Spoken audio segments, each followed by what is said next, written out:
Imagina un solo día que reescribió el destino de dos mundos. Una batalla donde Cruz y Media Luna chocaron en las aguas del Mediterráneo.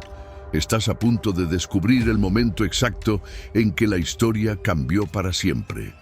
El 7 de octubre de 1571, el mar dejó de ser azul para teñirse de rojo. Lepanto no fue solo una batalla naval. Fue el choque brutal entre civilizaciones, la cristiandad contra el Islam otomano. Más que territorio, estaba en juego el alma de Europa. En este vídeo conocerás cómo un joven comandante, Don Juan de Austria, lideró la mayor coalición católica jamás vista y se enfrentó a una flota otomana que parecía invencible. Y, ojo, a mitad del vídeo te revelaré el secreto de las galeazas venecianas, una innovación que cambió el rumbo del combate en el instante más desesperado. Prepárate para una historia de traiciones, estrategias maestras y héroes que desafiaron lo imposible. Este fue el día que detuvo el avance otomano y marcó el inicio de una nueva era. ¿Puedes imaginar el Mediterráneo? Ese mar que hoy asociamos con vacaciones y playas paradisíacas, convertido en un campo de batalla donde se definiría el destino de Europa. Las aguas que hoy surcan cruceros de lujo fueron, hace casi 5 siglos, el escenario donde dos imperios se enfrentaron en una confrontación que marcaría el rumbo de la historia occidental. La batalla de Lepanto no fue simplemente un enfrentamiento naval más, sino el momento decisivo en que el avance otomano sobre Europa fue finalmente contenido. ¿Qué estaba en juego aquel día de octubre de 1571? Mucho más que el control de unas rutas comerciales. Para muchos se trataba de la supervivencia misma de la civilización cristiana. El Mediterráneo del siglo XVI era un espacio completamente distinto al que conocemos hoy. Lejos de ser un lugar de paz y comercio, estas aguas representaban una frontera en constante disputa entre dos mundos: el cristianismo europeo y el Islam otomano. Cada puerto, cada isla, cada ciudad costera era una pieza en un tablero de ajedrez donde dos visiones del mundo competían por la supremacía. Para las potencias cristianas, especialmente España y Venecia, el control del Mediterráneo significaba el acceso a las riquezas del comercio oriental. Para el Imperio Otomano, representaba la puerta de entrada a una Europa que consideraban el próximo objetivo de su expansión. La tensión había ido creciendo durante décadas. Los corsarios berberiscos, muchos de ellos aliados del Imperio Otomano, habían sembrado el terror en las costas cristianas. Pueblos enteros de España, Italia o Sicilia amanecían devastados tras las incursiones nocturnas de estos piratas, que no solo buscaban riquezas, sino también esclavos. Miles de cristianos capturados en estas razias acababan como remeros en las galeras otomanas o vendidos en los mercados de esclavos de Argel, Trípoli o Estambul. No era raro que familias enteras fueran separadas para siempre en estos ataques, creando un clima de miedo permanente en las poblaciones costeras. El avance otomano parecía imparable. Bajo el mando de Solimán el Magnífico, el imperio había conquistado importantes plazas cristianas como Rodas y Trípoli. En 1565 intentaron conquistar Malta, defendida por los caballeros de la Orden de San Juan, pero por primera vez sufrieron una derrota significativa. No obstante, esta victoria cristiana fue solo un respiro temporal. En 1570, las tropas del sultán Selim II desembarcaron en Chipre, una isla bajo dominio veneciano, en un movimiento que tendría graves consecuencias.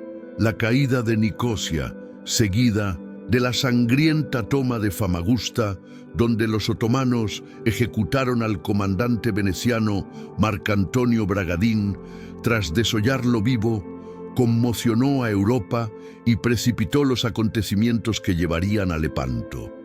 Mientras esto ocurría, Europa vivía dividida. La Reforma protestante había fracturado la unidad religiosa del continente y las potencias cristianas a menudo estaban más ocupadas luchando entre sí que enfrentando la amenaza otomana.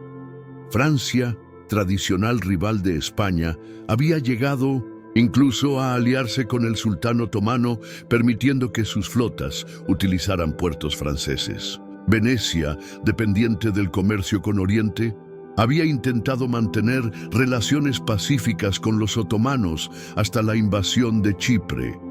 Fue el Papa Pío V quien comprendió que solo una alianza de todas las potencias cristianas podría detener el avance otomano.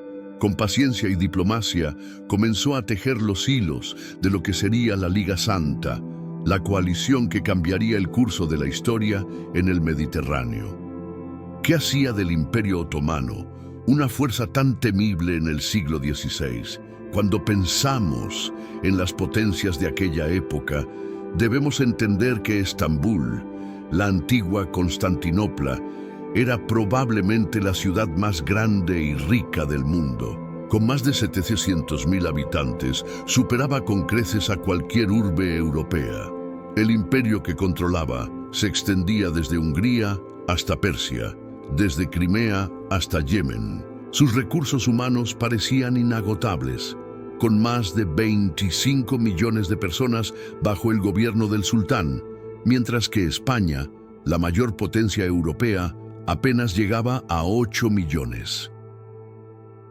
La maquinaria militar otomana funcionaba con una eficiencia que asombraba a los europeos. El corazón de su ejército lo constituían los famosos genízaros, un cuerpo de élite formado por jóvenes cristianos capturados en la infancia y educados en la disciplina militar y la fe islámica.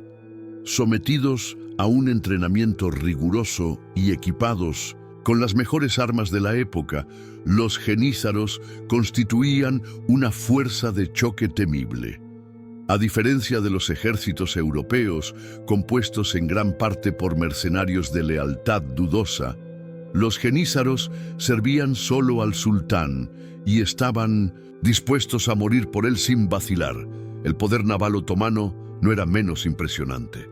Bajo el liderazgo de almirantes como Barbarroja y posteriormente Pialí Bajá, la flota otomana había logrado dominar el Mediterráneo oriental por completo.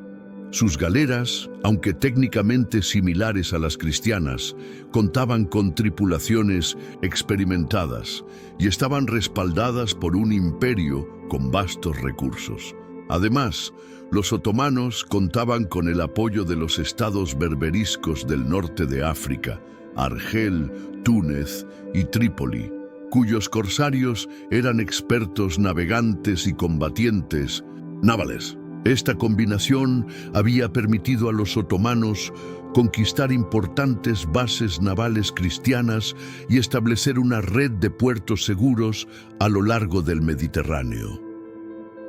El sultán Selim II, quien gobernaba el imperio en 1571, no tenía el calibre militar de su padre Solimán el Magnífico, pero había heredado un imperio en la cúspide de su poder. Conocido por los europeos como Selim el Borracho, debido a su afición al vino, prohibido por el Islam, delegaba muchas decisiones en sus visires y almirantes. Sin embargo, esto no hacía al imperio menos peligroso. Al contrario, comandantes como Alí Bajá, su yerno y almirante de la flota, eran guerreros experimentados con décadas de victorias navales a sus espaldas. La decisión de conquistar Chipre, tomada en 1570, no era un capricho, sino parte de una estrategia para consolidar el control otomano sobre el Mediterráneo oriental y estrangular el comercio veneciano. La fortaleza del Imperio Otomano no residía solo en su poderío militar, sino también en su organización interna. Su administración era sorprendentemente eficiente para la época, con un sistema de correos que permitía comunicaciones rápidas a lo largo de todo el imperio. Su tolerancia religiosa relativa, los cristianos y judíos podían practicar su fe pagando impuestos especiales. Contrastaba con la intolerancia religiosa que imperaba en muchos estados europeos. Esto permitía a los otomanos gobernar vastos territorios con poblaciones diversas sin enfrentar constantes rebeliones. Su sistema de meritocracia, donde incluso un esclavo podía ascender a los más altos cargos del imperio, como fue el caso de muchos grandes visires, dotaba al Estado otomano de una flexibilidad y dinamismo que muchas monarquías europeas, con sus rígidas estructuras aristocráticas, no podían igualar. ¿Quiénes eran estos temidos corsarios que hacían temblar a las poblaciones costeras cristianas? A diferencia de los piratas comunes, los corsarios berberiscos operaban con la autorización oficial del Imperio Otomano o de los gobernantes locales del norte de África. Figuras como Barbarroja, Kheireddin, Dragut o Ulu Jalí se convirtieron en nombres que evocaban terror en las costas de España, Italia y Sicilia. Estos hombres no eran simples bandidos, sino verdaderos estrategas navales que combinaban el lucro personal con la guerra santa contra la cristiandad. Muchos habían comenzado sus carreras como esclavos cristianos capturados en su juventud, que se habían convertido al Islam y habían ascendido gracias a su valor e inteligencia hasta comandar flotas enteras. Las razias de los corsarios seguían un patrón bien establecido. Aprovechando la oscuridad de la noche, sus ligeras galeotas se acercaban silenciosamente a las costas cristianas. Al amanecer, desembarcaban rápidamente y asaltaban los pueblos costeros, capturando a tantos habitantes como podían antes de que sonaran las alarmas. Hombres, mujeres y niños eran arrastrados a las naves y transportados a los mercados de esclavos del norte de África. Los hombres jóvenes y fuertes acababan como remeros en las galeras, condenados a una vida de sufrimiento que rara vez duraba más de unos pocos años. Las mujeres jóvenes y hermosas eran destinadas a los harenes o como sirvientas domésticas. Los niños, especialmente valiosos por su maleabilidad, eran educados en el Islam y en ocasiones los más aptos se convertían en genízaros o nuevos corsarios, perpetuando así el ciclo. El impacto de estas actividades en las sociedades cristianas mediterráneas fue profundo. Pueblos enteros quedaron abandonados a medida que las poblaciones huían hacia el interior, a lugares más seguros. Se construyeron torres de vigilancia a lo largo de las costas para avistar la aproximación de naves corsarias y muchas ciudades costeras reforzaron sus murallas. La vida en las zonas costeras del Mediterráneo occidental se vivía bajo una constante sensación de amenaza. Incluso hoy, muchos pueblos costeros de España, Italia o las islas mediterráneas conservan torres de vigilancia y fortificaciones que recuerdan aquellos tiempos de peligro constante. El fenómeno llegó a ser tan grave que miles de personas fueron esclavizadas. Se estima que solo en Argel, hacia 1580, había unos 25.000 esclavos cristianos. La economía corsaria no se limitaba al saqueo y la esclavitud. Las potencias cristianas desarrollaron un complejo sistema de rescate para los cautivos. Órdenes religiosas como los mercedarios o los trinitarios se especializaron en recaudar fondos y viajar a tierras musulmanas para negociar la liberación de cautivos cristianos. Familias enteras se arruinaban intentando reunir el dinero necesario para rescatar a sus seres queridos. La literatura de la época está llena de referencias a este trauma social. Desde Los cautivos de Cervantes, él mismo cautivo en Argel, durante 5 años, hasta innumerables romances populares que narraban historias de separación y reencuentro. La relación entre los corsarios berberiscos y el Imperio Otomano era compleja. Aunque nominalmente estos estados norteafricanos eran provincias otomanas, en la práctica gozaban de considerable autonomía. El sultán les proporcionaba apoyo naval y político a cambio de que sus actividades debilitaran a las potencias cristianas y aseguraran el dominio otomano sobre el Mediterráneo. Figuras como Ulu Jalí, quien jugaría un papel crucial en la Batalla de Lepanto, habían ascendido desde la condición de simples corsarios hasta convertirse en importantes comandantes navales otomanos. La flota otomana, que se enfrentaría a la Liga Santa en Lepanto, incluiría un número significativo de naves y tripulaciones procedentes de estos estados corsarios, aportando a la flota turca su experiencia en las tácticas navales mediterráneas. ¿Por qué una isla relativamente pequeña en el Mediterráneo oriental desencadenó uno de los mayores conflictos navales de la historia? Chipre, bajo dominio veneciano desde 1489, era mucho más que una simple posesión territorial. Para Venecia, representaba una estación comercial crucial en su ruta hacia el Levante y Egipto. Para los otomanos era una anomalía. Una isla predominantemente griega y ortodoxa, gobernada por católicos venecianos, que se proyectaba como una daga en el corazón de sus dominios mediterráneos. Cuando en 1570 el sultán Selim II decidió conquistarla, sabía que estaba lanzando un desafío directo a una de las principales potencias navales cristianas. La invasión otomana de Chipre comenzó en julio de 1570, cuando una flota de más de 350 naves desembarcó un ejército de 60.000 hombres. Las defensas venecianas eran escasas, apenas 10.000 soldados distribuidos entre las principales ciudades fortificadas de la isla. Nicosia, la capital, cayó después de un sitio de 7 semanas. Lo que siguió fue una masacre. Más de 20.000 chipriotas fueron asesinados y otros 2.000 enviados como esclavos a Estambul.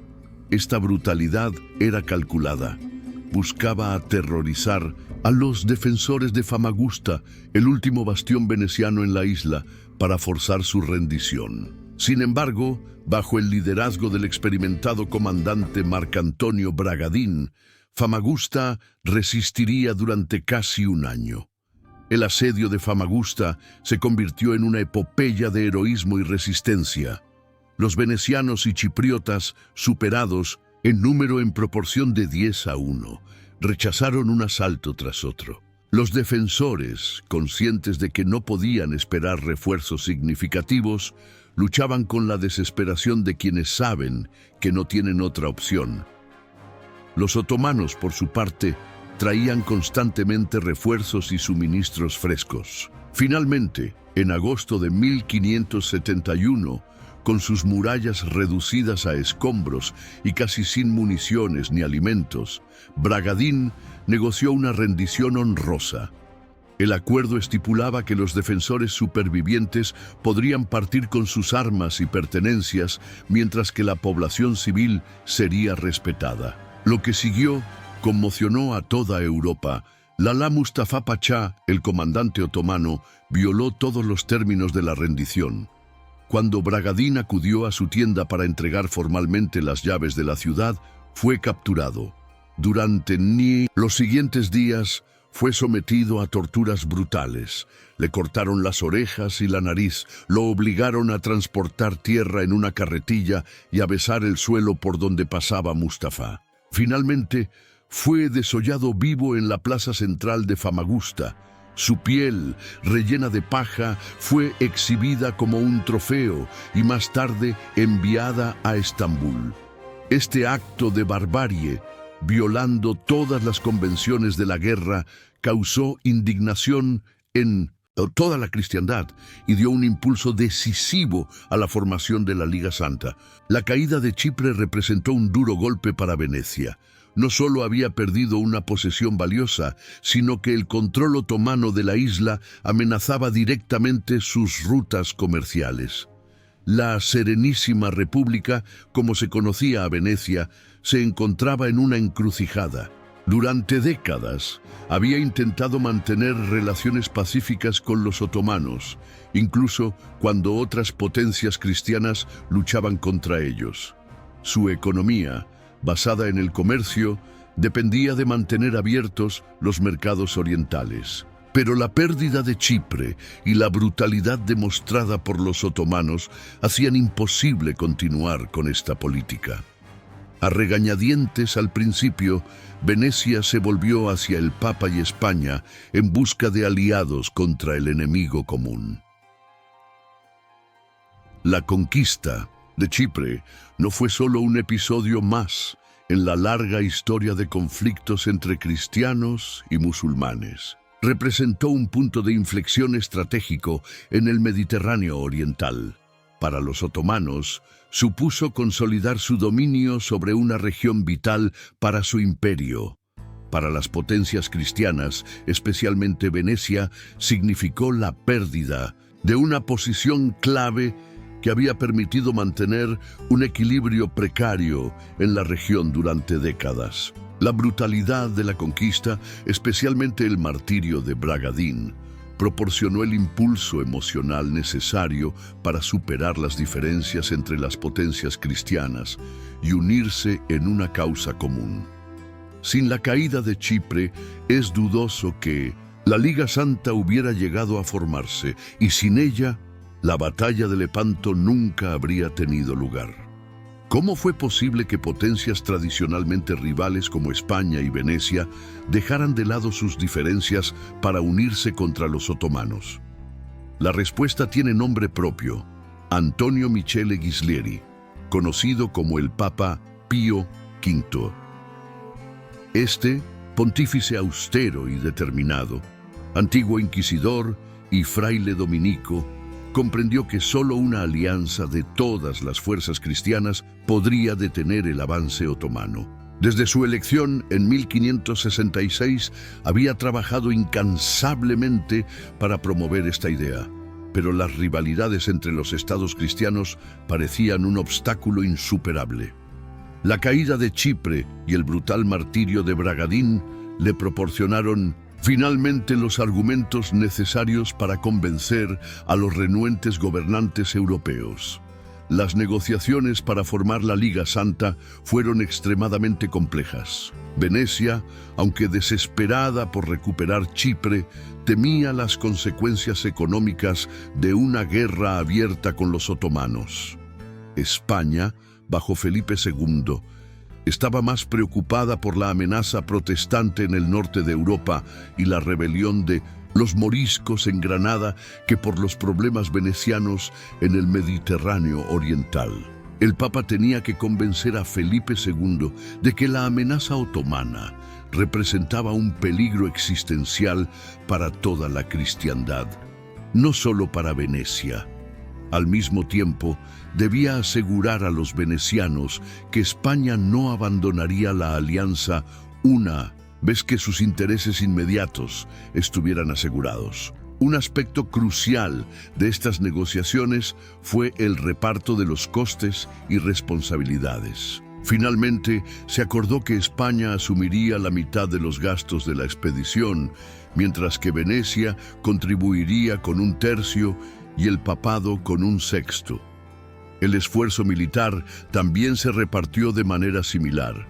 España aportaría la mitad de las fuerzas, incluyendo sus temidos tercios de infantería, reconocidos como las mejores tropas de Europa. También se acordó que el comandante supremo de la expedición sería don Juan de Austria, hermanastro de Felipe II, una elección que reflejaba el peso predominante de España en la alianza.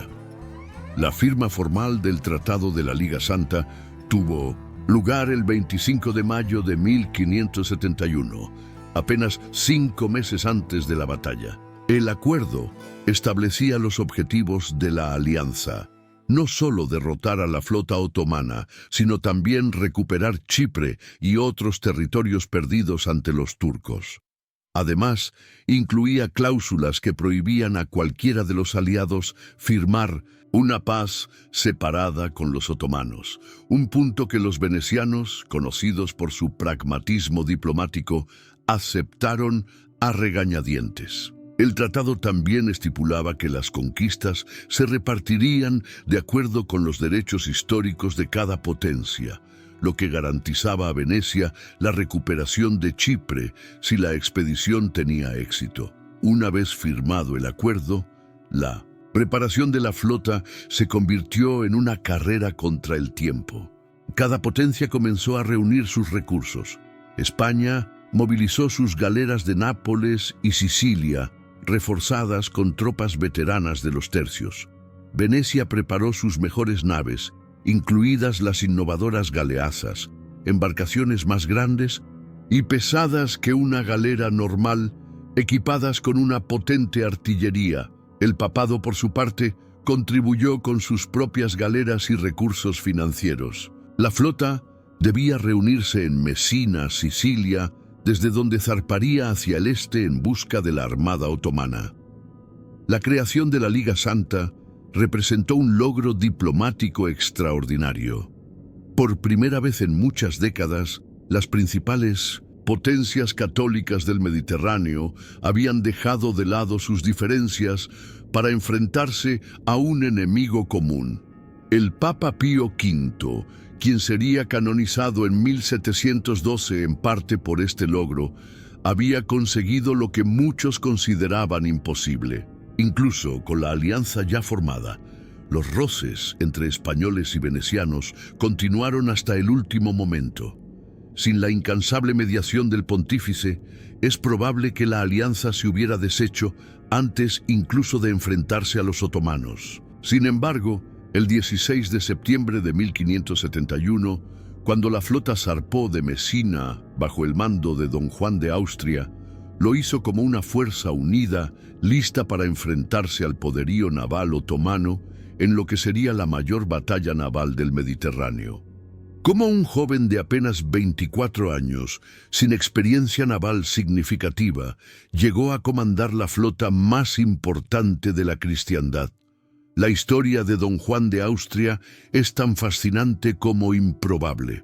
Nacido en 1547 como hijo ilegítimo del emperador Carlos V y Bárbara Blomberg, una joven cantante alemana, Juan no fue reconocido públicamente por su padre hasta que éste se encontraba en su lecho de muerte. Criado en secreto en España bajo el cuidado de familias nobles de confianza, el joven no supo de su verdadera ascendencia hasta la adolescencia, cuando su hermanastro Felipe II, ya rey de España, decidió reconocerlo oficialmente como miembro de la familia real.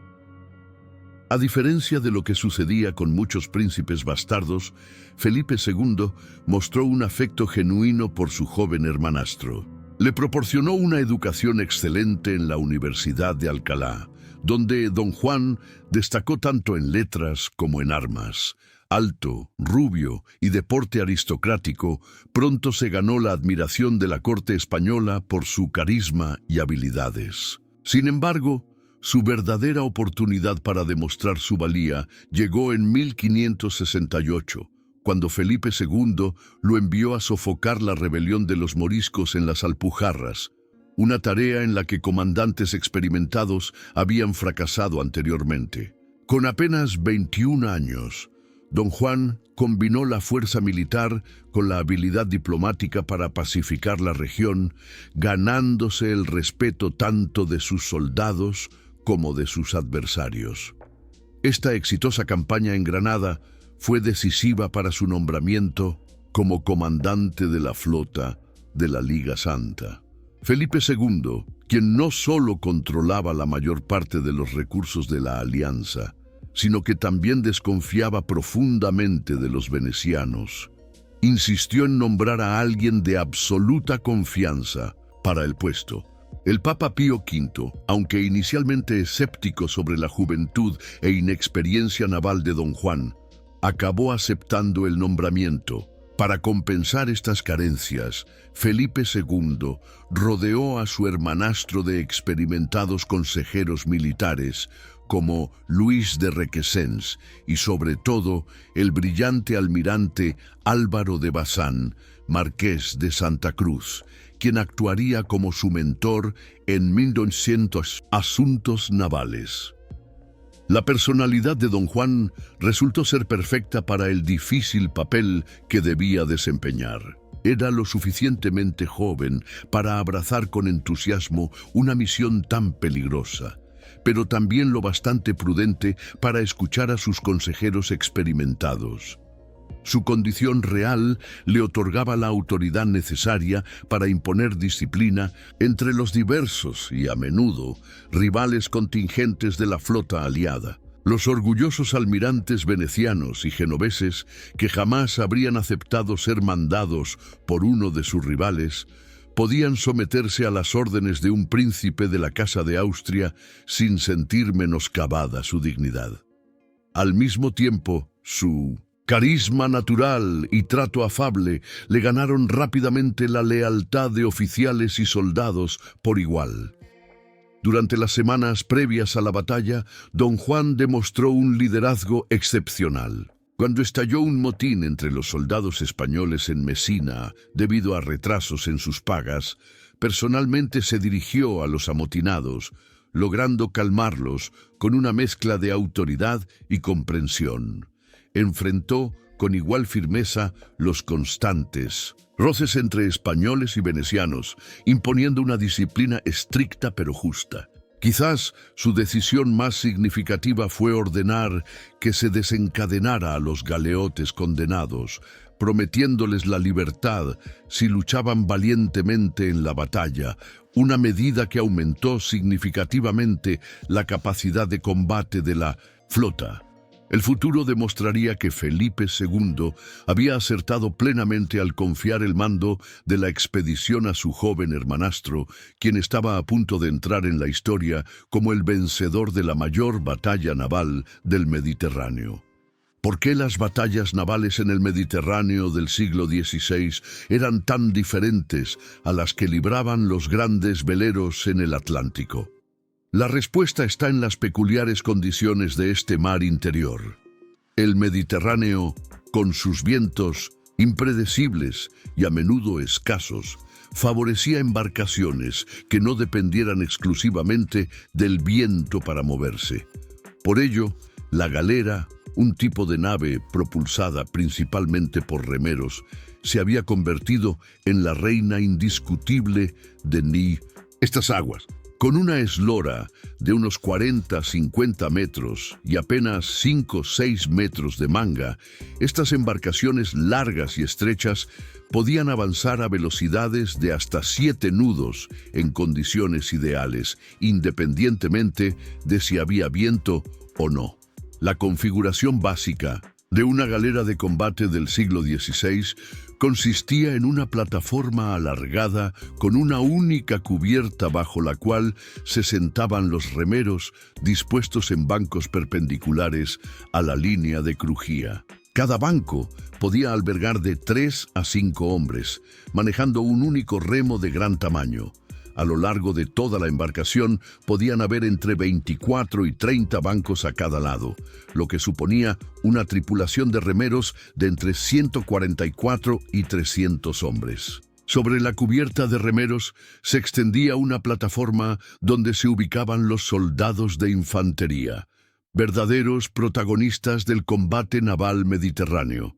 En la proa se montaba un espolón, no ya para embestir y hundir naves enemigas como en la antigüedad, sino como plataforma desde la que los soldados podían saltar a la nave enemiga durante el abordaje.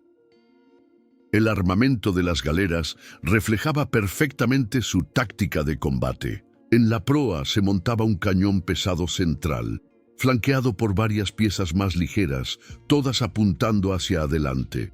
Esta disposición obedecía a una simple realidad. Debido a los remos que sobresalían por ambos costados, era imposible colocar cañones laterales como en los grandes veleros atlánticos.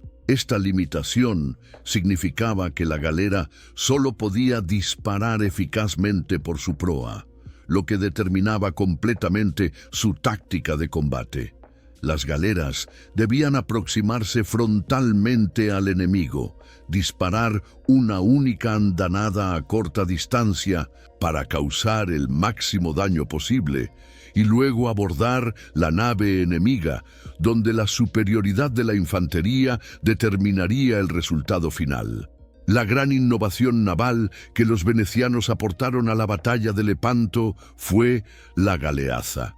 Estas enormes embarcaciones, básicamente galeras de mayor tamaño y calado, representaban un salto cualitativo en potencia de fuego. Al ser más anchas y altas que las galeras normales, podían montar hasta 50 cañones distribuidos no solo en la proa, sino también en plataformas laterales elevadas sobre los remos. Esto les permitía disparar en todas direcciones, convirtiéndolas en auténticas fortalezas flotantes. Sin embargo, su mayor tamaño las hacía también más lentas y menos maniobrables, por lo que eran vulnerables si se quedaban aisladas. Don Juan de Austria, consciente tanto de su potencial como de sus limitaciones, decidió colocar las 6 galeazas venecianas por delante de la línea principal de batalla, donde pudieran desorganizar la formación otomana con su potente artillería antes del choque principal. Un aspecto crucial y a menudo olvidado de estas embarcaciones era la vida a bordo. Las condiciones de los remeros variaban significativamente según su origen. En las galeras venecianas, los remeros eran hombres libres asalariados que trabajaban por turnos y no iban encadenados, lo que permitía emplearlos también como combatientes en caso necesario. En las galeras españolas y papales, sin embargo, los remos eran manejados por convictos condenados por la justicia, quienes permanecían encadenados a sus bancos día y noche en condiciones verdaderamente infrahumanas. Las galeras otomanas, por su parte, empleaban principalmente a esclavos cristianos capturados, para quienes cada batalla contra la cristiandad suponía un doloroso dilema moral, pues una victoria otomana significaba la perpetuación de su cautiverio. Esta diferencia en la composición y moral de los remeros tendría importantes consecuencias durante la batalla, especialmente tras la decisión de Don Juan de Austria de desencadenar a los galeotes cristianos con la promesa de libertad si contribuían a la victoria. ¿Cómo se organizó una fuerza naval compuesta por naciones tan diversas y a menudo rivales? La flota de la Liga Santa que zarpó de Mesina el 16 de septiembre de 1571 representaba un esfuerzo logístico y organizativo sin precedentes. Constaba de un total de 208 galeras y 6 galeazas, además de numerosas embarcaciones auxiliares. España aportaba 81 galeras, Venecia 106 galeras y las 6 galeazas, el papado 12 galeras y el resto procedían de Génova, Saboya y la Orden de Malta. Sin embargo, estos números esconden una realidad más compleja. Muchas de las galeras nominalmente españolas eran en realidad napolitanas, sicilianas o genovesas al servicio de la corona española, mientras que algunas de las contabilizadas como venecianas estaban en mal estado y con tripulaciones incompletas. La verdadera fuerza de combate de la flota residía en los casi 30.000 soldados de infantería embarcados en estas galeras. Los temidos tercios españoles, considerados entonces la mejor infantería del mundo, formaban el núcleo de esta fuerza con unos 18.000 hombres. A ellos se sumaban unos 8.000 soldados italianos, principalmente de los estados papales y territorios españoles en Italia, 5.000 mercenarios alemanes y varios miles de voluntarios de diversas nacionalidades, incluidos caballeros de Malta y aventureros franceses, ingleses y portugueses. Don Juan de Austria, consciente de que la batalla se decidiría en los combates cuerpo a cuerpo tras el abordaje, insistió en reforzar con soldados españoles las galeras venecianas, que tradicionalmente llevaban menos infantería que las españolas. Esta integración multinacional no estuvo exenta de problemas. Las diferencias lingüísticas dificultaban la comunicación, mientras que las rivalidades nacionales y los diferentes estilos de combate generaban tensiones constantes.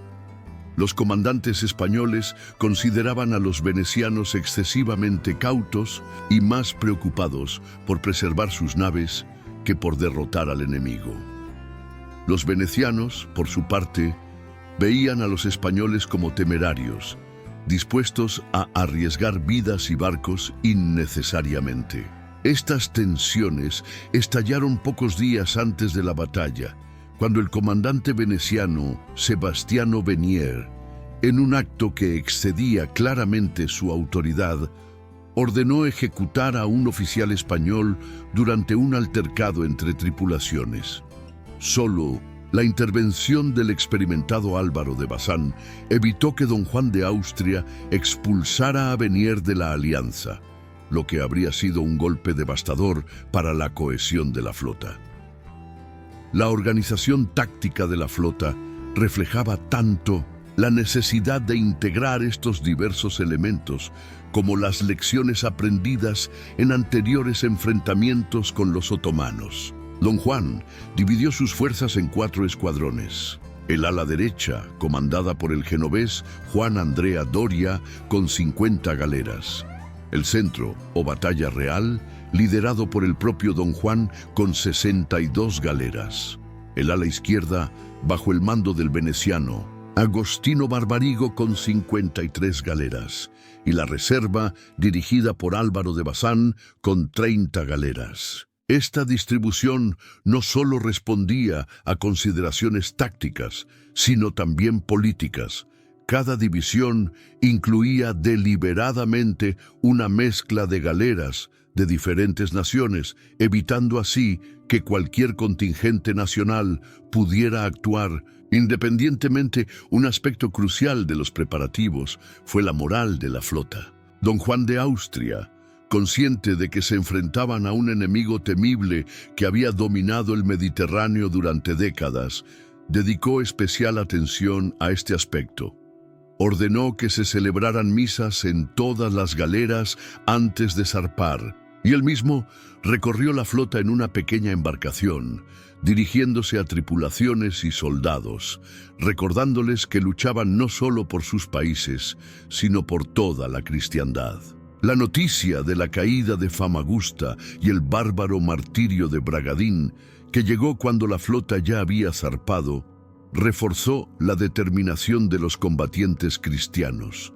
Por primera vez en muchas décadas, una flota cristiana se dirigía al encuentro de los otomanos, no solo con superioridad numérica, sino también con la firme convicción de que podían vencer.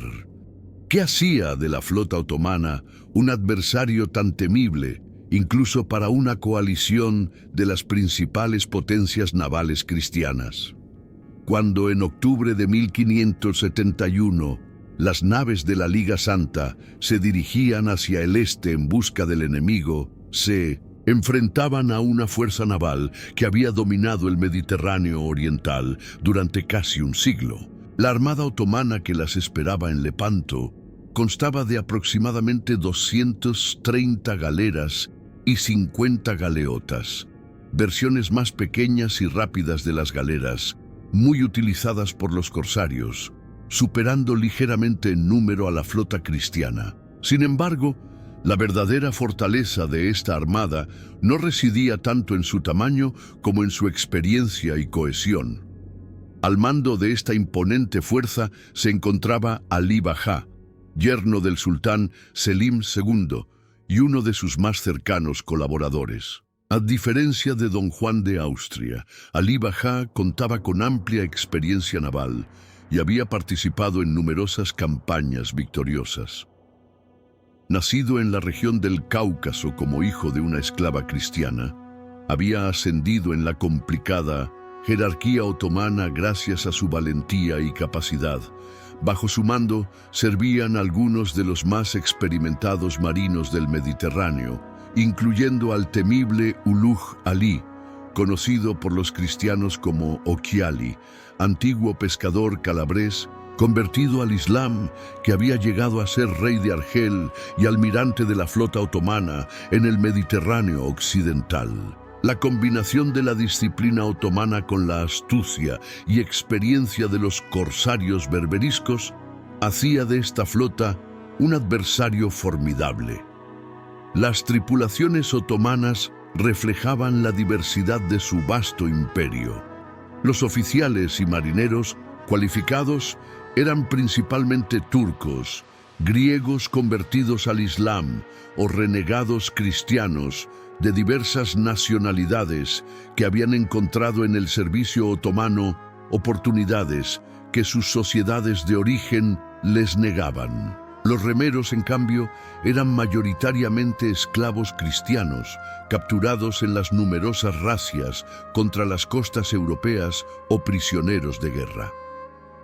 Estos desafortunados permanecían permanentemente encadenados a sus bancos y eran tratados con extrema dureza, siendo alimentados apenas lo suficiente para mantenerlos con vida y útiles. Este sistema, aunque cruel, proporcionaba a los otomanos una ventaja significativa.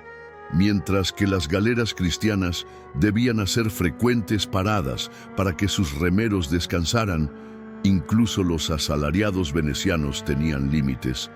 Las otomanas podían mantener el ritmo durante jornadas extenuantes, simplemente reemplazando a los remeros que morían de agotamiento. El verdadero núcleo de combate de la flota otomana lo constituían los genízaros y sipáis embarcados en las galeras. Los genízaros, infantería de élite del sultán, eran temidos en toda Europa, tanto por su disciplina como por su fanatismo en combate. Originalmente formados con niños cristianos capturados y educados en el Islam, para 1571, este sistema de reclutamiento de Bshirme ya se había relajado, pero seguían constituyendo una fuerza formidable. Cada galera otomana llevaba entre 50 y 100 de estos soldados, expertos en el uso del arco turco y del arcabuz, y entrenados para luchar en los espacios confinados de una cubierta de barco. Los sipáis, la caballería de élite otomana, también embarcaban para combatir como infantería, aportando su experiencia y ferocidad. En total, se estima que unos 25.000 combatientes de estas tropas de élite iban a bordo de la flota otomana. Un factor que jugaría un papel crucial en la batalla era el estado de ánimo de la flota otomana. Tras décadas de victorias ininterrumpidas, en el Mediterráneo, oficiales y soldados compartían una confianza absoluta en su superioridad. La reciente conquista de Chipre, culminada con la caída de Famagusta apenas 2 meses antes, había reforzado esta sensación de invencibilidad. Cuando Ali Bajá recibió informes sobre el tamaño y composición de la flota cristiana que se aproximaba, descartó las advertencias de sus capitanes más cautos, como Uluj Ali, quien recomendaba evitar una batalla frontal. El sultán no me ha enviado a contar las velas enemigas, sino a encontrarlas y destruirlas, habría respondido el confiado almirante.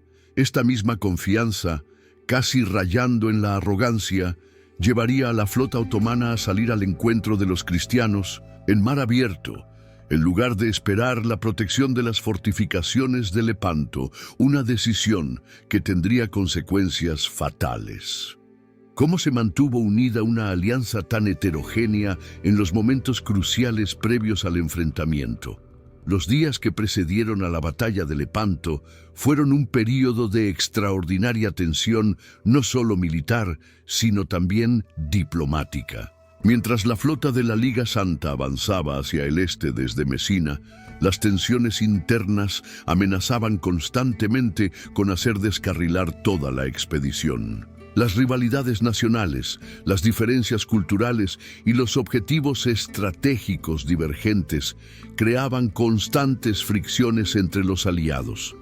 Los venecianos, desesperados por recuperar Chipre, presionaban para un enfrentamiento decisivo inmediato. Los españoles, más cautos y con intereses estratégicos más amplios, preferían no arriesgar toda la flota en una única batalla si las condiciones no eran perfectas. Estos desacuerdos estratégicos se manifestaron particularmente en los consejos de guerra que don Juan de Austria convocaba regularmente a bordo de su galera capitana, la Real.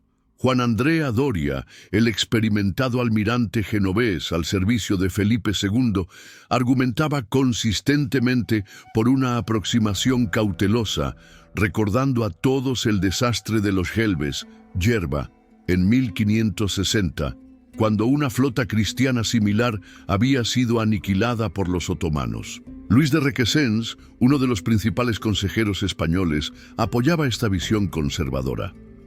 Por otro lado, el veneciano Sebastiano Venier, un anciano de 75 años pero de temperamento fogoso, insistía en buscar al enemigo lo antes posible, consciente de que cada día que pasaba reducía las posibilidades de recuperar Chipre.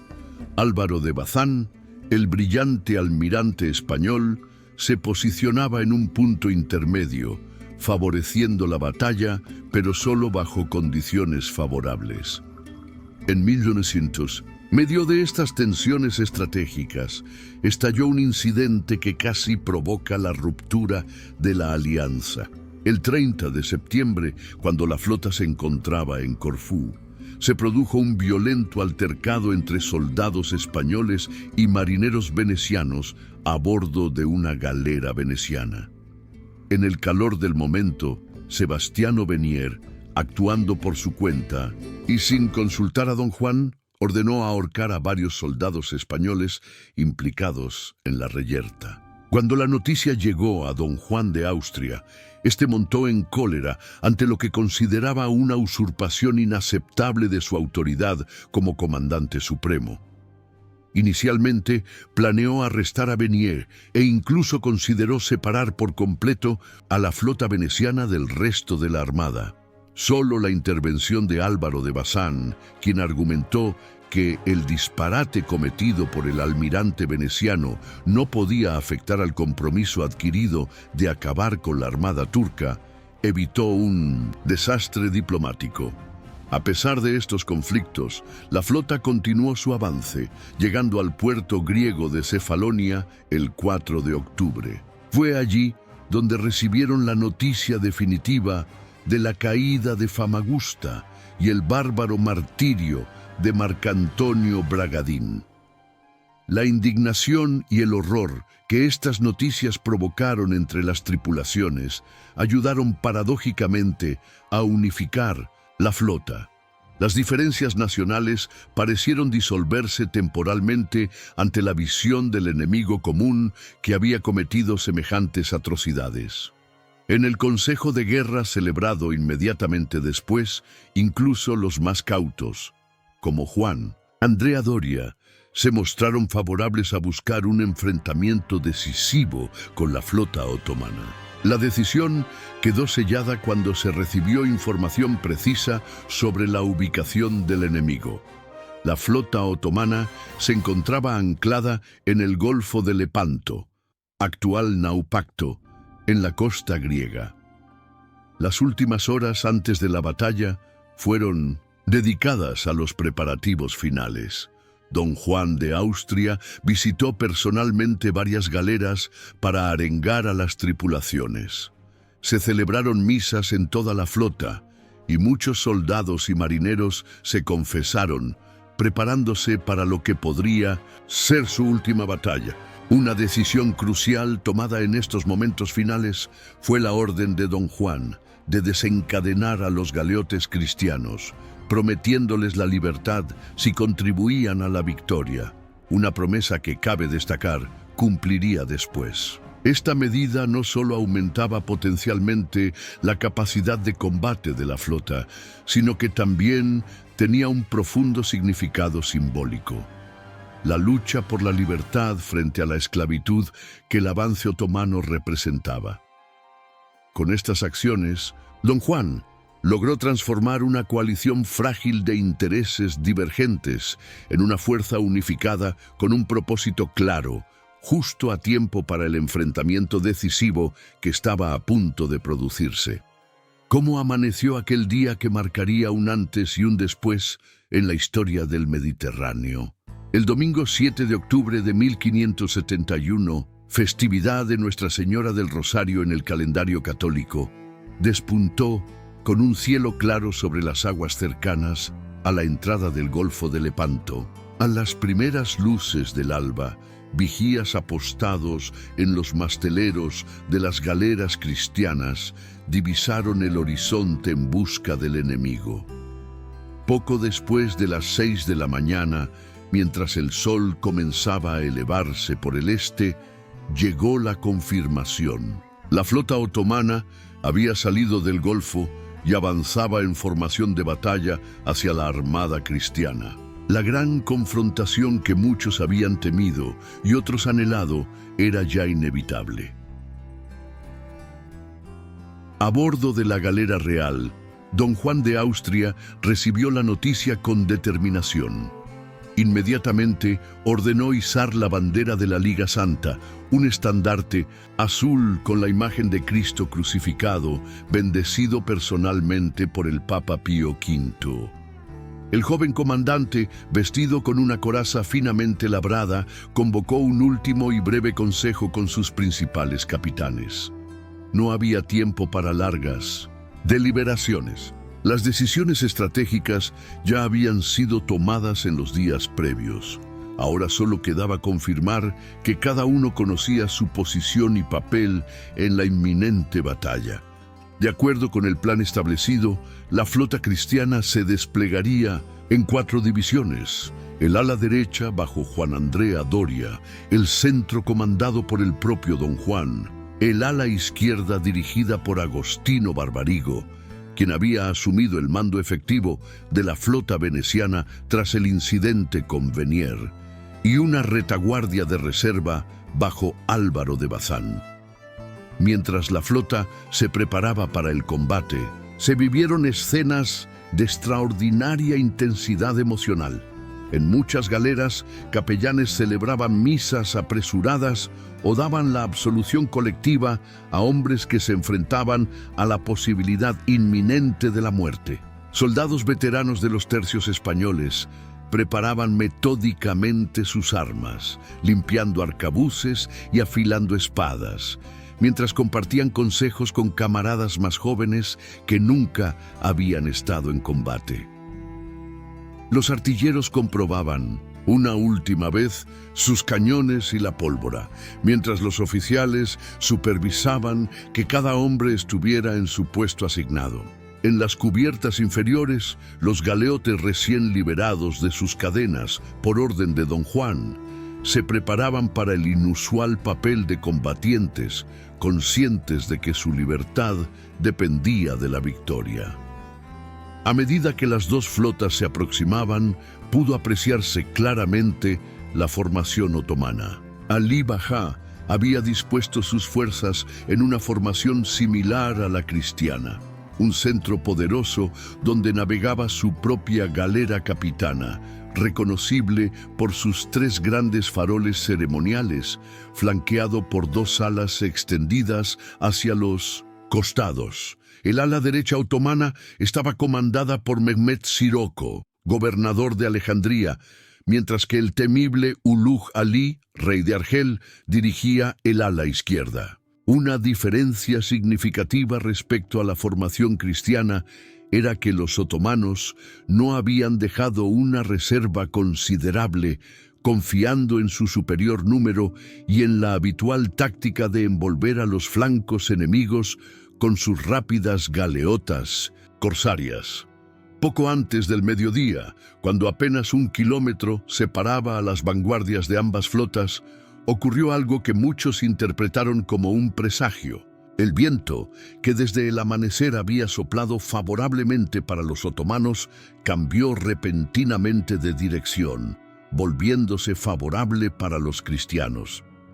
Este cambio, aparentemente insignificante desde una perspectiva moderna, tenía importantes implicaciones tácticas en la era de las galeras.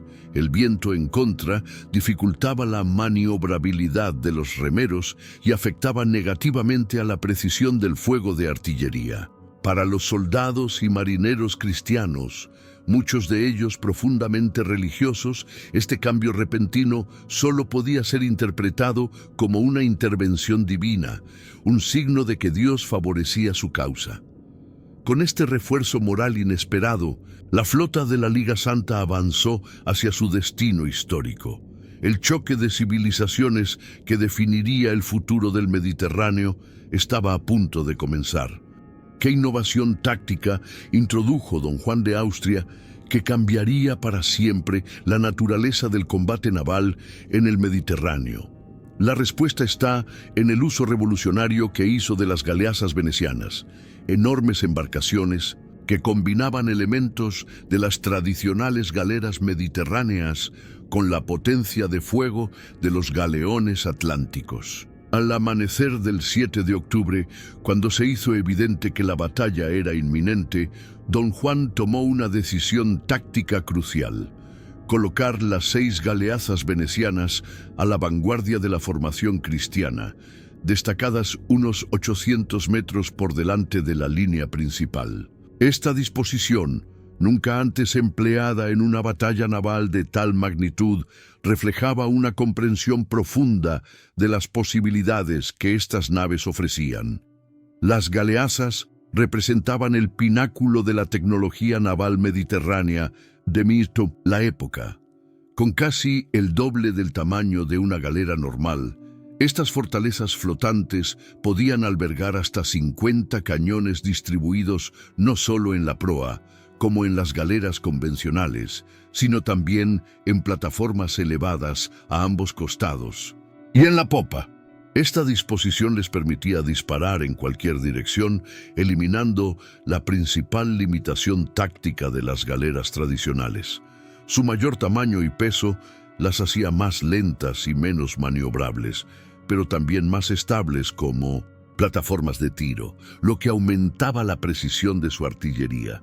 Para aprovechar al máximo su potencial, don Juan había ordenado embarcar en cada galeaza a un contingente adicional de 200 arcabuceros españoles, considerados los mejores tiradores de Europa.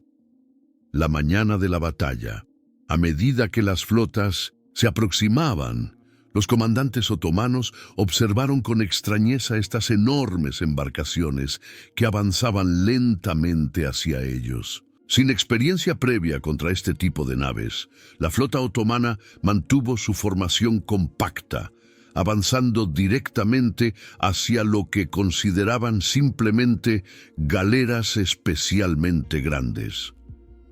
Este fue precisamente el error que don Juan había anticipado.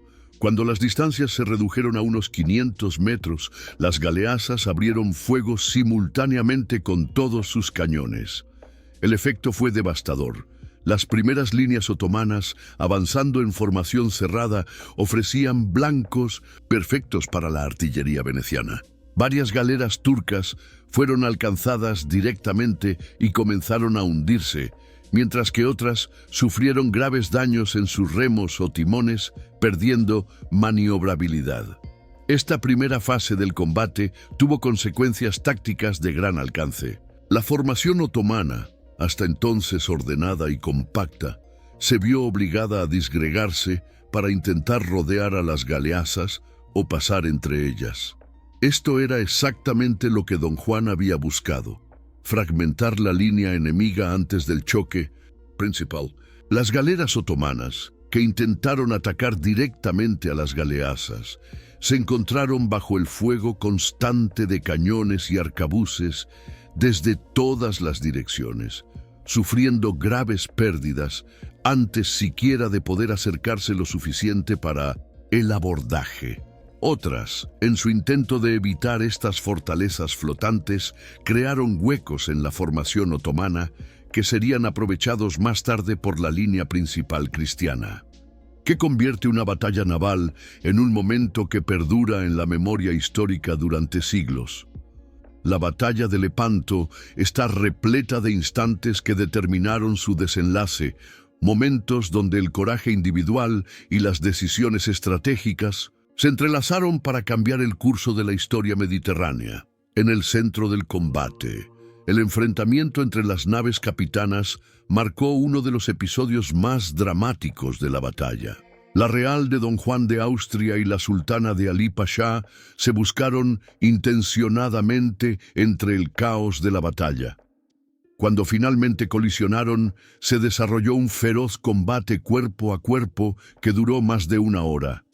Los jenízaros otomanos, la élite militar del imperio, defendieron con ferocidad su nave mientras los tercios españoles e italianos avanzaban palmo a palmo sobre la cubierta enemiga. La lucha fue tan encarnizada que se dice que la sangre teñía las aguas alrededor de ambas galeras. El momento decisivo llegó cuando un arcabucero español logró abatir a Ali Pasha. Su cabeza fue cortada y levantada en una pica, provocando el desmoronamiento de la moral otomana. Este acto, brutal pero simbólico en el contexto de la guerra del siglo XVI, tuvo un efecto psicológico devastador en las tropas turcas. La captura del estandarte sagrado del sultán, bordado con versículos del Corán, representó una humillación adicional para las fuerzas otomanas y un trofeo invaluable para la Liga Santa.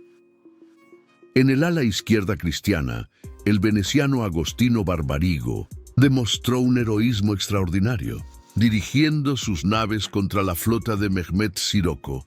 Barbarigo recibió una flecha en el ojo mientras animaba a sus hombres desde la cubierta. A pesar de su grave herida, continuó dirigiendo la batalla hasta asegurar la victoria en su sector, falleciendo días después a causa de sus heridas. Su sacrificio permitió que las galeras venecianas pudieran envolver el flanco derecho otomano, contribuyendo decisivamente al triunfo.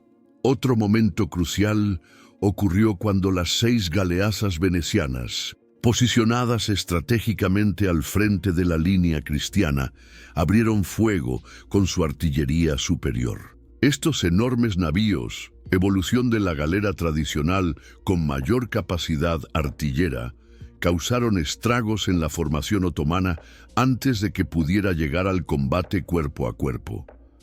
La innovación táctica de utilizar estas embarcaciones como plataformas de artillería demostró ser uno de los factores más influyentes en el desarrollo de la batalla, señalando el comienzo de una nueva era en la guerra naval, donde la potencia de fuego empezaba a superar a la fuerza de abordaje. ¿Cómo se transforma una batalla equilibrada en una victoria aplastante? En las aguas de Lepanto, lo que comenzó como un enfrentamiento de fuerzas parejas terminó convirtiéndose en un triunfo decisivo para la Liga Santa gracias a una combinación de factores tácticos, tecnológicos y circunstanciales. El punto de inflexión llegó aproximadamente 3 horas después del inicio del combate. Con la muerte de Ali Pasha y la captura de su nave capitana, el centro de la línea otomana comenzó a desmoronarse. Don Juan de Austria, demostrando un agudo sentido táctico, aprovechó esta ventaja para redistribuir sus fuerzas y enviar refuerzos a los sectores donde la batalla aún estaba indecisa. Esta flexibilidad en el mando contrastó con la rigidez de la cadena de mando otomana, que se vio severamente comprometida tras la pérdida de su comandante principal. La superioridad tecnológica cristiana también jugó un papel fundamental en la virada de la batalla. Los arcabuceros españoles e italianos demostraron mayor precisión y cadencia de tiro, que los arqueros otomanos. Además, las naves cristianas contaban con protecciones adicionales, como las pavesadas, escudos laterales, que protegían a los remeros y soldados, y las arrumbadas, estructuras fortificadas en la proa. Estas mejoras defensivas reducían el impacto de las andanadas enemigas, mientras permitían a los tiradores cristianos mantener un fuego constante sobre las cubiertas más expuestas de las galeras turcas. El factor viento, inicialmente favorable a los otomanos, cambió durante la batalla, beneficiando a la flota cristiana. Este cambio, aparentemente providencial para los europeos, y así fue interpretado por la propaganda posterior, permitió a las naves de la Liga maniobrar con mayor eficacia y dificultó a los otomanos el repliegue cuando la situación comenzó a serles adversa. La combinación de este factor natural con la superioridad táctica y armamentística cristiana aceleró el colapso de la resistencia otomana. En el ala derecha cristiana, la inicial ventaja otomana conseguida por Uluç Ali comenzó a revertirse cuando Andrea Doria logró estabilizar su línea. La llegada de refuerzos enviados por Don Juan de Austria, que había asegurado ya el centro del combate, permitió contrarrestar las maniobras del experimentado almirante argelino. Aunque Uluç Ali logró escapar con parte de su escuadra, fue el único comandante otomano que consiguió retirarse con una fuerza organizada, mientras el resto de la flota turca se sumía en el caos.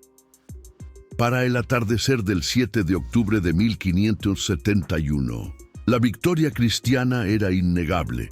De las aproximadamente 230 galeras otomanas que entraron en combate, unas 117 fueron capturadas y alrededor de 80 destruidas o hundidas.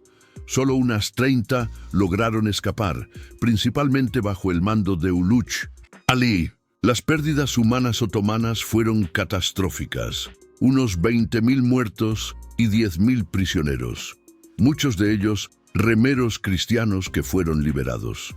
La Liga Santa, por su parte, perdió 12 galeras y alrededor de 7.500 hombres, un precio elevado, pero enormemente inferior al daño infligido al enemigo. ¿Qué ocurre cuando una potencia naval considerada invencible sufre su primera gran derrota? La batalla de Lepanto reveló que el poderío marítimo otomano no era inexpugnable, generando consecuencias que reverberaron mucho más allá del Mediterráneo del siglo XVI. El impacto inmediato más evidente fue humano. Los aproximadamente 20.000 otomanos muertos representaban una proporción significativa de los marinos experimentados del imperio. Más devastadora aún fue la pérdida de oficiales navales y comandantes con décadas de experiencia en el mar. Esta sangría de conocimiento práctico naval resultó mucho más difícil de recuperar que las embarcaciones destruidas. Para la Liga Santa, aunque las pérdidas de 7.500 hombres fueron considerables, la proporción de bajas fue mucho menor y el efecto sobre la moral exactamente el opuesto. Una inyección de confianza que recorrió todas las potencias cristianas del Mediterráneo. A nivel material, la destrucción y captura de más de 190 galeras otomanas representó un golpe devastador para la capacidad naval turca a corto plazo. El sultán Selim II ordenó inmediatamente la reconstrucción de su flota, y para sorpresa de muchos observadores europeos, para la primavera siguiente, los astilleros otomanos habían producido un número similar de embarcaciones. Sin embargo, aunque la cantidad se había recuperado, la calidad de las tripulaciones y la experiencia de mando no podían reemplazarse tan fácilmente. Las nuevas galeras otomanas, aunque numerosas, carecían de la eficacia combativa de la flota perdida en Lepanto. En el plano psicológico y simbólico, Lepanto tuvo un efecto transformador en la mentalidad europea. Por primera vez en décadas, las potencias cristianas comprobaron que el avance otomano podía ser detenido. El Papa Pío V al recibir las noticias de la victoria, exclamó: «Hubo un hombre enviado por Dios, cuyo nombre era Juan», comparando a don Juan de Austria con Juan el Bautista. La victoria se celebró en toda Europa con misas solemnes, procesiones, obras de arte y literatura conmemorativa. El propio Miguel de Cervantes, que participó en la batalla y resultó herido, la llamaría años después la más alta ocasión que vieron los siglos pasados, los presentes, ni esperan ver los venideros. Paradójicamente, los efectos geopolíticos inmediatos de Lepanto fueron menos dramáticos de lo que cabría esperar. La Liga Santa, plagada de tensiones internas entre españoles y venecianos, no logró capitalizar plenamente su victoria. Venecia, preocupada por sus intereses comerciales, firmó una paz separada con los otomanos en 1573, recuperando algunas posiciones, pero cediendo definitivamente Chipre. España continuó la lucha en el norte de África, pero sin la cohesión de la Liga, las ganancias territoriales fueron limitadas. El Imperio Otomano, aunque herido, mantuvo su posición como potencia mediterránea durante más de un siglo adicional. Largo plazo, sin embargo, Lepanto marcó el comienzo del fin de la supremacía naval otomana en el Mediterráneo. La batalla demostró las ventajas de la artillería naval avanzada y aceleró la evolución hacia buques más orientados al combate con cañones que al abordaje. Esta transición tecnológica eventualmente favorecería a las potencias atlánticas como Inglaterra y los Países Bajos, señalando el desplazamiento gradual del centro de gravedad del poder naval desde el Mediterráneo hacia el Atlántico. Lepanto no terminó con el poder otomano, pero sí con el mito de su invencibilidad marítima, iniciando un largo proceso de reequilibrio del poder naval en el Mare Nostrum. ¿Cuál fue el verdadero costo de la batalla más sangrienta del Mediterráneo? El balance final de Lepanto revela cifras estremecedoras que nos permiten dimensionar la magnitud del enfrentamiento naval más grande hasta entonces conocido. Las pérdidas otomanas fueron devastadoras en todos los sentidos. De una flota de aproximadamente 230 galeras y 30 galeotas, solo unas 30 embarcaciones lograron escapar bajo el mando del astuto Uluç Ali. El resto de la armada turca quedó completamente aniquilada. 117 galeras fueron capturadas intactas por los cristianos, mientras que otras 80 fueron hundidas o quedaron destruidas por el fuego y los impactos de artillería. Esta destrucción material representaba aproximadamente el 80% de la capacidad naval de combate del Imperio Otomano en el Mediterráneo. En términos humanos, las cifras son aún más sobrecogedoras. Se estima que unos 20.000 soldados y marinos otomanos perdieron la vida durante las 5 horas que duró el combate. Entre los muertos se encontraba la flor y nata del cuerpo de jenízaros, la élite militar turca, así como experimentados comandantes navales cuyo conocimiento no podía ser fácilmente reemplazado.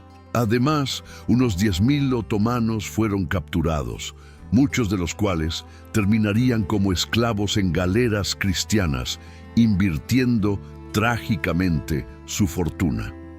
Para la Liga Santa, aunque la victoria fue clara, el precio pagado también fue considerable. Aproximadamente 7.500 soldados y marinos cristianos perdieron la vida en la batalla. Entre ellos se encontraban veteranos experimentados y nobles de diversas nacionalidades que habían respondido a la llamada de la cruzada. La Liga perdió 12 galeras hundidas y muchas más quedaron gravemente dañadas, requiriendo extensas reparaciones antes de poder volver al servicio activo. Un aspecto especialmente conmovedor del recuento tras la batalla fue la liberación de aproximadamente 12.000 galeotes cristianos que servían forzosamente como remeros en las galeras otomanas. Estos hombres, capturados en anteriores incursiones o enfrentamientos, habían vivido en condiciones infrahumanas, encadenados a los bancos de Remo. Su liberación representó no solo una victoria militar, sino también humanitaria, aunque irónicamente muchos cautivos turcos acabarían ocupando su lugar en las galeras cristianas, perpetuando el cruel sistema de la guerra naval mediterránea. Los costos materiales de la batalla fueron igualmente enormes. Además de las embarcaciones perdidas, incontables armas, municiones y equipamiento naval fueron destruidos o cambiaron de manos. El valor de los botines capturados fue inmenso. Cañones de bronce, estandartes, incluyendo el sagrado estandarte del sultán, joyas, monedas y objetos preciosos que adornaban las galeras capitanas enriquecieron a los vencedores. La distribución de estos tesoros, como era costumbre, se convirtió en fuente de disputas entre los miembros de la Liga, añadiendo tensiones a una alianza ya de por sí frágil. ¿Cómo reaccionan dos civilizaciones rivales ante una batalla que altera el equilibrio de poder establecido durante décadas? Las respuestas a la noticia de Lepanto revelan profundas diferencias culturales y políticas entre la Europa cristiana y el Imperio Otomano. En Europa, la noticia de la victoria se extendió como un reguero de pólvora, generando celebraciones espontáneas en todas las ciudades cristianas. Las campanas repicaron desde Madrid hasta Venecia, desde Nápoles hasta Viena. El Papa Pío V, impulsor incansable de la Liga, estaba en una reunión cuando tuvo una visión de la victoria antes de que llegaran los mensajeros oficiales. Este episodio, considerado milagroso, reforzó la interpretación providencialista del triunfo. El pontífice instituyó la festividad de Nuestra Señora de la Victoria, posteriormente conocida como Nuestra Señora del Rosario, para conmemorar anualmente el 7 de octubre la intervención divina en Lepanto. Las celebraciones tomaron múltiples formas culturales. Se organizaron procesiones triunfales donde los marinos victoriosos y los estandartes capturados fueron exhibidos ante multitudes exultantes. Se compusieron misas solemnes como la Misa in Angustiis, misa en tiempos de angustia, de Joseph Haydn, posteriormente conocida como Misa Nelson, por su asociación con otra gran victoria naval. Poetas como Fernando de Herrera en España escribieron odas celebrando la más alta ocasión que vieron los siglos. Los pintores plasmaron la batalla en lienzos monumentales, siendo quizás el más famoso el encargado por el Senado veneciano a Tiziano y completado por Veronese y Tintoretto. En contraste, la reacción en Estambul fue de consternación y urgencia y práctica. El sultán Selim II, quien recibió la noticia mientras estaba en su harén en Edirne, inicialmente ordenó que se mantuviera en secreto para evitar disturbios. Cuando finalmente la información se filtró, las mezquitas se llenaron de fieles que buscaban consuelo espiritual. Los predicadores islámicos interpretaron la derrota como una prueba enviada por Alá, argumentando que el exceso de confianza y la relajación moral habían provocado este castigo divino. La respuesta administrativa otomana fue notable por su eficiencia. El sultán nombró inmediatamente a un nuevo Kapudán Pasha, gran almirante, el experimentado Kılıç Ali Pasha, nombre otomano de Uluç Ali, el único comandante que había logrado escapar con parte de su escuadra. Más impresionante aún fue la orden de reconstrucción total de la flota, movilizando todos los recursos del imperio para la primavera de 1572, apenas 6 meses después de la devastadora derrota. Los astilleros otomanos habían construido 50 nuevas galeras y reparado otras 30. Esta asombrosa capacidad de recuperación material sorprendió a los europeos y demostró por qué el Imperio Otomano era una superpotencia de su tiempo. En las cortes europeas, la interpretación política de la victoria generó divisiones. Mientras España y los estados pontificios veían Lepanto como una oportunidad para continuar la ofensiva, Venecia, con intereses comerciales en el Mediterráneo oriental, temía las consecuencias económicas de una guerra prolongada. Francia, tradicional aliada de los otomanos contra los Habsburgo, mostró una reacción ambivalente. Estas interpretaciones divergentes de la victoria comenzarían a minar la unidad de la Liga Santa casi inmediatamente después del triunfo. ¿Cómo cambia el mapa estratégico del Mediterráneo después de una batalla tan decisiva? Sorprendentemente, las transformaciones territoriales inmediatas tras Lepanto fueron menos dramáticas de lo que cabría esperar, aunque las dinámicas de poder experimentaron sutiles pero profundos reajustes. El cambio más evidente fue la detención temporal de la expansión naval otomana. Por primera vez en décadas, las potencias cristianas no temían una gran ofensiva marítima turca en la siguiente estación de navegación. Esta pausa fue aprovechada de forma diferente por cada miembro de la Liga Santa, revelando las fisuras internas de la alianza. La República de Venecia, cuyo poderío económico dependía del comercio con Oriente, comenzó discretas negociaciones separadas con la Sublime Puerta. Para sorpresa y decepción de sus aliados, los venecianos firmaron una paz separada con los otomanos en marzo de 1573, renunciando definitivamente a Chipre, cuya defensa había sido el catalizador inicial de la Liga, a cambio de reanudar sus privilegios comerciales y recuperar algunas posesiones menores. España, bajo Felipe II, intentó capitalizar la victoria mediante operaciones en el norte de África. En 1573, una expedición española conquistó Túnez, restableciendo un protectorado que había sido perdido ante los otomanos años antes. Sin embargo, esta ganancia resultó efímera. En 1574, una renovada flota otomana bajo el mando de Kılıç Ali Pasha reconquistó Túnez con una fuerza abrumadora, demostrando que el imperio había recuperado su capacidad naval ofensiva. Este episodio ilustra la paradoja de Lepanto, una victoria táctica incontestable que no logró traducirse en ganancias estratégicas permanentes para la cristiandad. El papado, que había sido el principal artífice diplomático de la Liga, vio sus esperanzas de una cruzada sostenida desvanecerse con la defección veneciana y la incapacidad española de mantener sus conquistas africanas. La muerte del Papa Pío V en mayo de 1572, apenas 7 meses después de Lepanto, privó a la alianza de su más fervoroso promotor. Su sucesor, Gregorio XIII, aunque mantuvo la retórica anti-otomana, no pudo evitar la disolución práctica de la Liga Santa para 1574. En el Mediterráneo oriental, el equilibrio naval entró en una fase de relativa estabilización.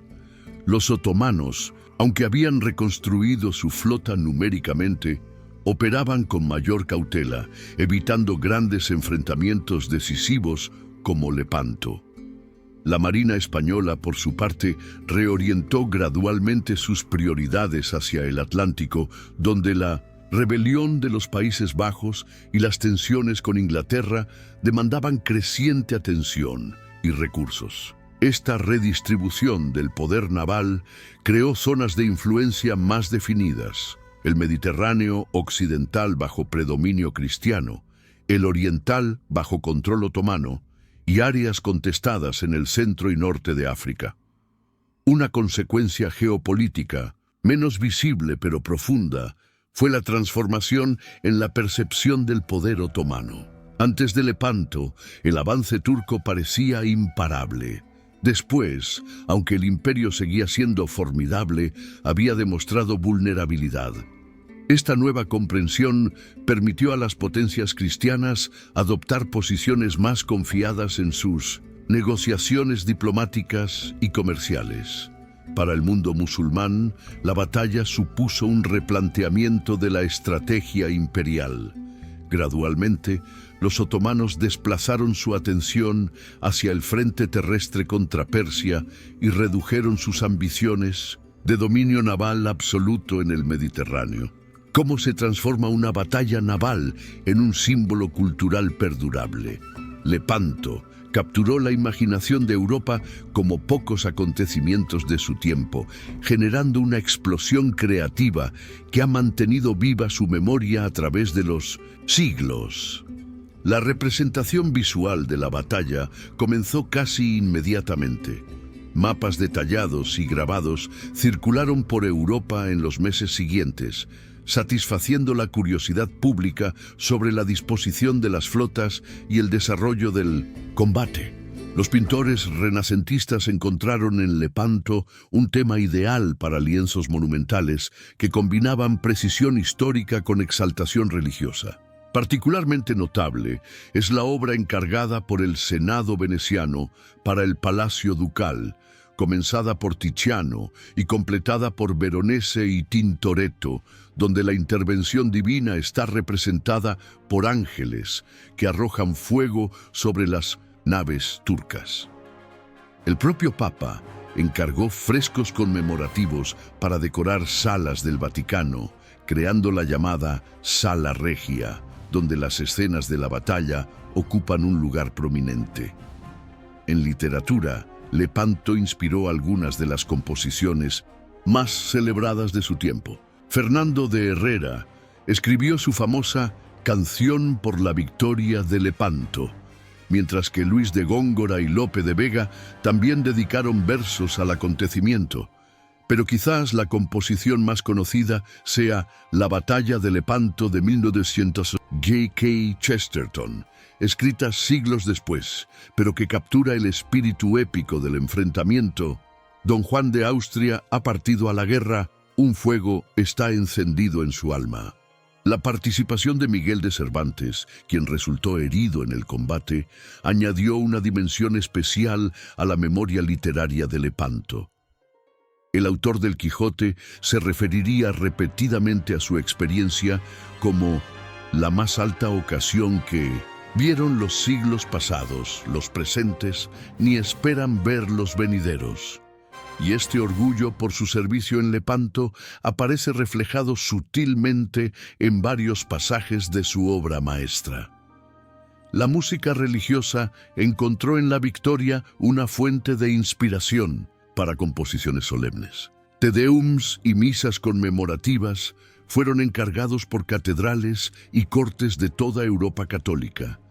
La institución de la festividad de Nuestra Señora de la Victoria, luego del Rosario, garantizó que anualmente se interpretaran piezas dedicadas a recordar la intervención mariana en la batalla, creando un repertorio específico que se ha conservado en archivos musicales de instituciones religiosas mediterráneas. Los objetos conmemorativos y reliquias de Lepanto alcanzaron un estatus casi sagrado. Estandartes capturados, armas y otros trofeos fueron distribuidos entre las catedrales e iglesias de la cristiandad. El rosario que don Juan de Austria llevaba durante la batalla se conserva como reliquia en la Catedral de Granada.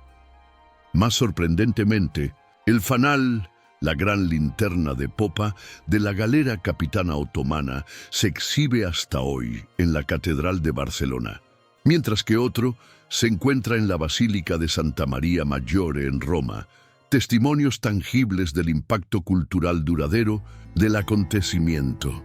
La iconografía religiosa incorporó referencias a Lepanto en representaciones de la Virgen María. La advocación de Nuestra Señora de la Victoria o del Rosario frecuentemente incluye elementos visuales alusivos a la batalla naval, como galeras en el fondo o estandartes otomanos caídos. Esta fusión de devoción religiosa y conmemoración histórica ayudó a mantener viva la memoria de Lepanto en la cultura popular cristiana durante siglos, mucho después de que sus consecuencias geopolíticas directas hubieran desaparecido. ¿Qué huella deja en la historia una batalla de 5 horas librada hace casi 5 siglos? El impacto de Lepanto, aunque a veces sutil, reverbera en múltiples dimensiones que trascienden el Mediterráneo del siglo XVI y llegan hasta nuestros días. En términos de historia naval, Lepanto marca un punto de inflexión tecnológico fundamental. Aunque las galeras, embarcaciones de tradición milenaria propulsadas principalmente por remos, fueron el elemento central del combate, la batalla evidenció las ventajas de las innovaciones introducidas por los cristianos. Las 6 galeasas venecianas, híbridos entre galeras y galeones con mayor capacidad artillera, causaron estragos en la formación otomana. Esta experiencia aceleró la transición hacia buques de guerra movidos exclusivamente por vela y orientados al combate con cañones, anticipando la era de los navíos de línea que dominarían los océanos durante los siguientes 3 siglos. No es coincidencia que las potencias atlánticas, Inglaterra y Holanda, lideraran esta revolución naval, desplazando gradualmente el centro de gravedad del poder marítimo desde el Mediterráneo hacia el Atlántico. Políticamente, Lepanto contribuyó a la reconfiguración del Mediterráneo como frontera entre civilizaciones. Aunque no detuvo la expansión terrestre otomana, que llegaría a las puertas de Viena en 1683, sí estableció límites a su control marítimo. El Mediterráneo occidental quedó definitivamente bajo influencia española e italiana, mientras el oriental permaneció en la órbita otomana. Esta división geopolítica, con variaciones, persistiría hasta el siglo XIX y dejaría una huella duradera en las identidades culturales de las regiones mediterráneas. En el plano religioso, Lepanto reforzó la narrativa del enfrentamiento entre cristiandad e islam que había dominado la Edad Media. La victoria fue interpretada dentro del marco ideológico de la Reconquista y las Cruzadas, consolidando una visión antagónica entre ambas civilizaciones. Paradójicamente, esta confrontación ideológica coexistía con crecientes intercambios comerciales y culturales entre ambos mundos. La introducción del café en Europa occidental, la influencia de la arquitectura morisca en España o la adopción de técnicas navales mediterráneas por los otomanos son ejemplos de la compleja relación que trascendía el simple antagonismo militar y religioso. Para la historia militar, Lepanto ofrece lecciones perdurables sobre la importancia del liderazgo, la tecnología y la moral. La figura de Don Juan de Austria, capaz de mantener unida una coalición heterogénea de estados rivales bajo un mando efectivo, representa un logro organizativo excepcional.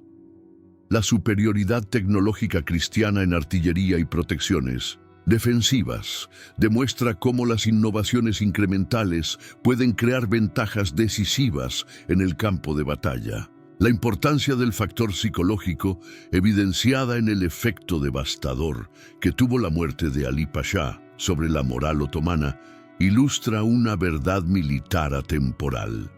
Las batallas no solo se ganan con recursos materiales, sino también con factores intangibles como la determinación y el liderazgo.